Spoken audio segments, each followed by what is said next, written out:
이면택 전 회장을 탄핵한 대한의사협회가 비상대책위원회 구성에 나섰습니다. 이틀간 후보 등록을 받고 13일 저녁 대의원 온라인 투표로 새 비대위원장을 뽑습니다. 임 전 회장 탄핵 사흘 만에 리더십 공백을 메워 의협 내분을 조속히 수습하려는 속도전입니다. 주수호 전 회장과 황규석 서울시 의사회장, 김태구 전국광역시도 의사협의회장, 김성근 전 의협 비대위 대변인 등이 후보로 거론됩니다. 누가 됐든 이제껏 의협과 거리를 두어온 전공의와 의대생을 설득해 의정 갈등의 돌파구를 마련하는 게 최대 과제입니다.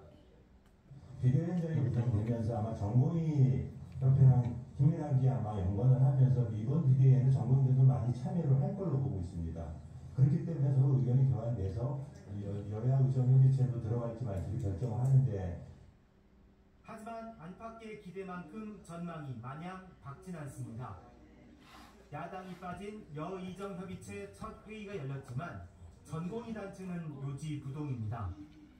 박단 전공의 대표는 협의체가 무의미하다며 전공의와 의대생 없이 대화하겠다는 한가한 소리를 한다고 여당 대표를 직격했습니다. 또 내년도 의대 모집을 멈추거나 전공의 요구안을 전부 들어줘야 혼란을 수습할 수 있다고 강조했습니다. 의대 증원의 반발에 병원을 박차고 나간 9달 전에서 한 발도 물러서지 않은 겁니다. 이런 가운데 집단 휴학한 의대생들은 오는 15일 전체 학생 대표자 총회를 열고 향후 투쟁 방향을 논의할 예정입니다. YTN 권민석입니다. 의료계와 정부 여당이 의료대란 해법을 모색하기 위한 협의체를 출범시키고 연말까지 의미 있는 성과를 만들겠다고 밝혔습니다. 하지만 야당과 일부 의료계는 아직 참여 의사를 밝히지 않고 있는데 민주당은 실효성 없는 보여주기식 협의체라고 비판했습니다. 손효정 기자입니다.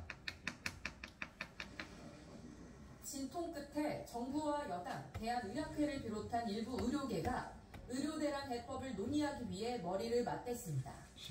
여야 의정협의체라고 내걸었지만 야당과 전공의가 불참하면서 사실상 여의정만으로 첫 회의를 연 겁니다. 협의체는 연말까지 의미 있는 성과를 만들어내겠다고 다짐했습니다. 가능한 12월 22일이나 23일 그 전에 의미 있는 결과를 도출해서 우리 국민들에게 크리스마스 선물을 안겨드릴 수 있도록 최선의 노력을 다하겠다. 협의체는 우선 의료계 요청 사항인 사직 전공의 복귀와 한국의학교육평가원의 자율성 보장 문제를 논의하기로 했습니다. 의료계는 또 의대 증원에 대한 우려도 나타낸 것으로 전해졌는데 여당 측은 내년도와 2026학년도 의대 정원을 두고 구체적인 이야기는 없었다면서도 논의할 의제인 제한이 없다는 원론적인 입장을 나타냈습니다. 민주당을 향해선 먼저 협의체 구성을 제안하지 않았느냐며 참여를 거듭 촉구했습니다. 민주당은 여러 가지 이유를 들어서 여야의정 협의체에 참여하지 않고 있는데요. 국민의 생명과 건강 앞에서 정쟁은 잠시 멈추자는 말씀을 드립니다. 대통령실도 일단 첫걸음을 뗐다고 평가하며 야당과 나머지 의료계의 조속한 참여를 희망한다고 밝혔습니다. 민주당은 그러나 가장 중요한 전문의와 의대 교수 단체가 빠진 협의체는 실효성 없는 논의기구라고 깎아내렸습니다. 무엇보다 의료계가 강하게 요구하는 내년도 의대 정원 문제가 논의되지 않는 한 가시적인 성과는 어려울 거라고 지적했습니다. 실효성에 대한 비판이 있는 것 같습니다.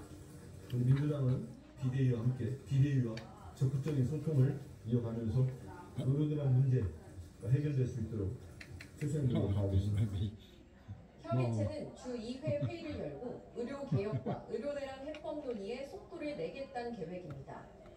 여의정만으로 논의가 본격화되면서 다른 의료계 단체와 야당도 협의체에 참여하게 될지 주목됩니다. YTN 손효정입니다. 윤석열 대통령이 정부와 여당이 심기일전에 힘을 모아 국민 편에서 다시 뛰자고 말한 것으로 전해졌습니다. 대통령실 관계자는 기자들과 만나 윤 대통령이 수석 비서관 회의에서 당정 관계와 관련해 이같이 말하며 4+1 개혁에도 혼신의 힘을 다할 것이라 말했다고 밝혔습니다. 이어 대구 경북 지역에서 윤 대통령의 지지율이 반등했다는 일부 여론조사 결과와 관련해 민심을 더 귀 기울이며 분발에 속도감 있게 쇄신하는 모습을 보여드리겠다고 말했습니다. 국민의힘 한동훈 대표는 필요할 때 정부를 응원하고 필요할 때 비판하지만 결국 함께 변화하고 쇄신해 남은 2년 반 승리의 길로 함께 나아가야 한다고 강조했습니다. 아직까지 2년 반이네. 임기 반환점을 맞아 진행한 전반기 국정성과 보고 및 향후 과제 토론회에서 윤석열 대통령이 저렇게 남은 2년 많이 동안 치지. 민생 변화를 최우선으로 둔다고 말한 데 100% 공감한다며 이같이 말했습니다. 성남FC 후원 등 의혹 사건을 맡은 수원지방법원 성남지원재판부가 담당 검찰청 소속이 아닌 검사가 직무대리로 공판에 참여하는 것은 위법이라며 법정 퇴정을 명령했습니다. 재판부는 사안이 복잡하다면 장기간 사건을 다룰 검사가 필요할 텐데 직무대리는 편법으로 보여 부적절하다고 지적했습니다. 이에 대해 검사들은 공소사실 입증을 포기하라는 것이고 즉각 이의 신청을 하겠다며 법정에서 모두 퇴정해 재판이 파행됐습니다.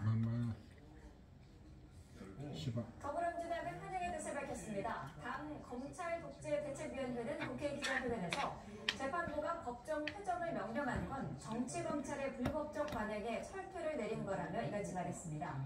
이어 검찰이 이러고도 법과 원칙을 말할 자격이 있느냐며 법원이 위법 부당함을 결정한 A검사 등의 고발 조치를 할 거라고 강조했습니다. 이기흥 대한체육회장이 3선에 도전할 수 있을지가 오늘 스포츠공정위원회에서 결정됩니다. 문화체육관광부는 회의를 하루 앞두고 이 회장의 직무를 정지하는 철퇴를 내렸는데 심사에 부정적으로 작용할 것으로 보입니다. 조은지 기자입니다. 국회 문화체육관광위원회는 또 이기흥 대한체육회장 선포장이 됐습니다. 현안 질의를 앞두고 스위스로 출장을 떠났기 때문입니다. 지난해 처음으로 참석을 했고 그것도 체육회 대리급 직원이 참석한 그런 행사입니다. 명백히 국회 출석을 회피하기 위한 그런 출장입니다. 이기흥 회장은 지난달 국정감사 때도 일정을 이유로 빠졌는데 국무조정실 공직복무점검단은 그날 이 회장이 진천선수촌 근처에서 직원들과 폭탄주를 곁들여 4시간 넘게 식사했다고 지적했습니다.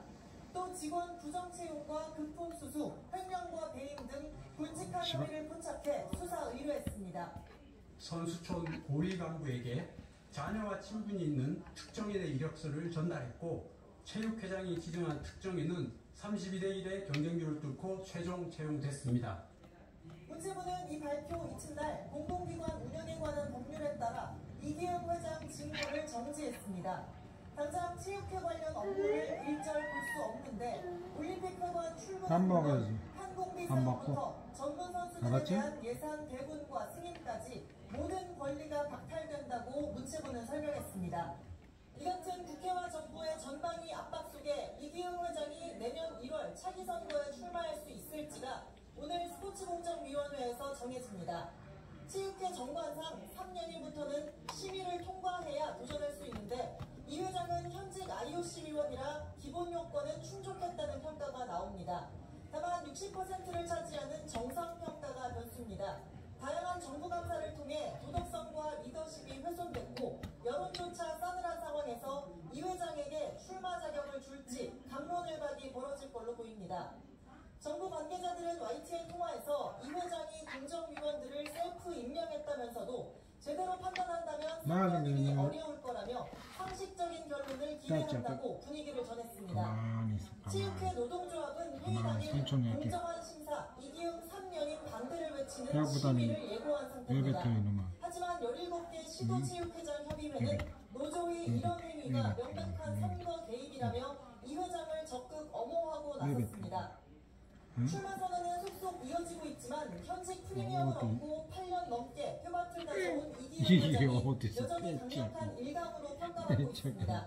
오늘 공정위가 체육 대통령 선거의 핵심 변수로 꼽히는 중입니다. YTN 조은지입니다. 11회 연속 월드컵 본선 진출에 도전하는 축구대표팀이 월드컵 3차 예선이 열리는 결전지 쿠웨이트에 도착했습니다. 홍명보 감독이 이끄는 대표팀은 인천공항을 떠나 카타르 도하를 경유해 16시간 만에 쿠웨이트 땅을 밟았습니다.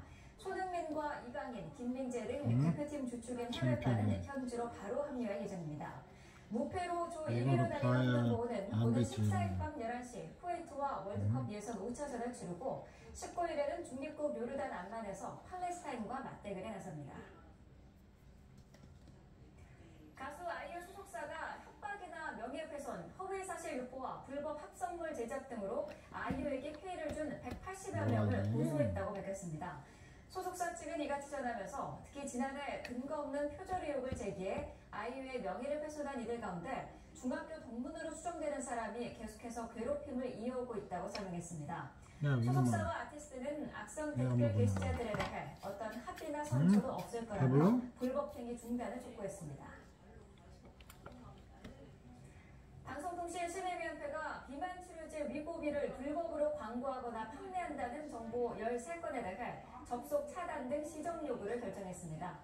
지난해 15일 국내에 정식 출시된 비만 치료제 위고비는 의사 처방이 필요한 전문의약품으로 가격 정보 등을 공유하는 후기와 광고성 정보는 약사법에 소속돼 시정 요구 대상입니다. 당시는 최근 위고비에 대한 사회적 관심과 수요가 높아지면서 온라인 불법 판매가 기승을 부리고 있다면서 관련 정보에 대해 신속 차단을 결정한 배경을 설명했습니다. 교육부가 수능에서 킬러 문항 배제 기조를 올해도 유지하겠다고 밝혔습니다. 킬러 문항이 없으면 시험이 좀 쉬워지겠다 싶지만 6월 모의평가는 상당히 어려웠던 것으로 나타나는데요. 이유가 뭔지 또 수험생들은 어떻게 준비해야 할지 염혜원 기자가 보도합니다. 지난 6월 모의평가는 이른바 불수능이었습니다. 어려울수록 높아지는 표준 점수 최고점만 봐도 국어는 난이도가 높았다는 지난해 수능과 비슷했고 수학은 오히려 더 높았습니다. 영어도 1등급 비율이 1%대에 머물 정도로 녹록지 않았습니다. 시민단체에선 정답률이 낮은 몇몇 문항들은 교과과정 밖의 내용을 출제한 거라고 비판했습니다. 사실상 킬러 문항이라는 겁니다. 하지만 정부는 교과과정 안에서 소화할 수 있는 난이도였다고 일축했습니다.